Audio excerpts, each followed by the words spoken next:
আজ পবিত্র লাইলাতুল কদর যথাযোগ্য ধর্মীয় মর্যাদা ও ভাব গাম্ভীর্যে পালিত হচ্ছে ২৭ রমজানের এই পবিত্র রাত। আল্লাহর নৈকট্য এবং রহমত লাভের আশায় ইবাদত বন্দেগীতে রাত কাটাবেন ধর্মপ্রাণ মুসল্লিরা।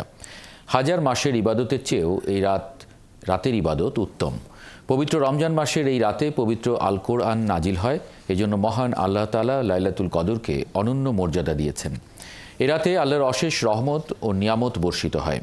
পবিত্র এই রাতে ইবাদত বন্দেগীর মাধ্যমে মহান আল্লাহর নৈকট্য লাভ করার আশায় বৃহস্পতিবার সন্ধ্যার পর থেকে শুরু হয়েছে বিশেষ ইবাদত বন্দেগী।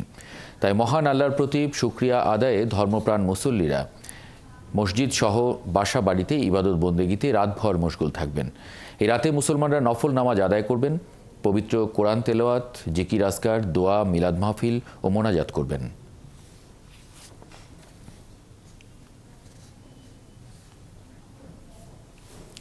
পবিত্র লাইলাতুল কদরে জাতীয় মসজিদ বায়তুল মোকাররম মসজিদে এবারের আয়োজন কিছুটা ভিন্ন।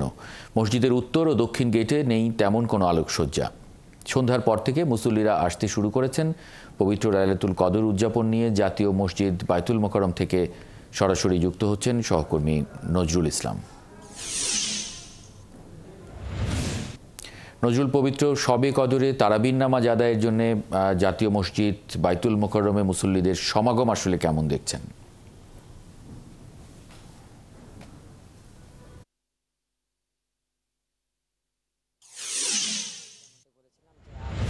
কদর, পবিত্র লাইলাতুল কদর যে ভাগ্য রজনী, এটি আসলে পবিত্র রমজান মাসের একটি বিশেষ দিন। ইসলাম ধর্মাবলম্বীদের মধ্যে সেই লাইলাতুল কদরকে কেন্দ্র করে কিন্তু বায়তুল মোকাররম যে জাতীয় মসজিদ প্রতিবারের মতো কিন্তু একটু ভিন্ন রূপে একটু সাজেছে। ভিন্ন রূপে এখানে তেমন কোনো আলোচনা দেখা যাচ্ছে না। একই সাথে যদি একটু বলতে চাই, আসলে কিছুক্ষণ আগেই এই বায়তুল মোকাররম মসজিদ আপনার সাথে যুক্ত হওয়ার আগে এশার নামাজটি যেটি যথারীতি সেটি হয়ে গেছে। এশার নামাজের কিছুক্ষণ পরে তারাবি নামাজ হবে। সেই তারাবি নামাজের পর থেকেই কিন্তু আবার সেই নফল যে ইবাদত পবিত্র লাইলাতুল কদর যে ভাগ্য রজনী হিসেবে সেই লাইলাতুল বরাতের যে নফল নামাজ সেটি আসলে মুসল্লিরা পালন করবে। একই সাথে যদি একটু দেখাতে চাই যে বাইরের দিকটিতে কিন্তু আইন শৃঙ্খলা রক্ষাকারী বাহিনীর কিন্তু উপস্থিতি কিছুটা কম। এছাড়া কিন্তু সাদা পোশাকেও আসলে পুরো বায়তুল মোকাররমের উত্তর এবং দক্ষিণ দুই দিকের গেটেই কিন্তু আসলে আইন শৃঙ্খলা রক্ষাকারী বাহিনী পুলিশের উপস্থিতি দেখার মতো রয়েছে। এছাড়া আসলে যৌথ বাহিনীর কিছুটাও আছে সেটা দক্ষিণ গেটের দিকে।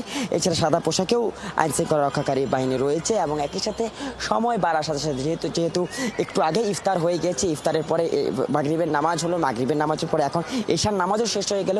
সেই সময়টাতে যেহেতু এই লাইলাতুল বরাত সেই মধ্যরাত পর্যন্ত সেই ইবাদত বন্দেগীর মাধ্যমে মুসল্লিরা কাটে, সেটি আসলে কিছুক্ষণ বাড়ার সাথে সাথে আসলে মুসল্লিদের যে আগমন সেটি বায়তুল মোকাররমে আস্তে আস্তে বাড়ছে।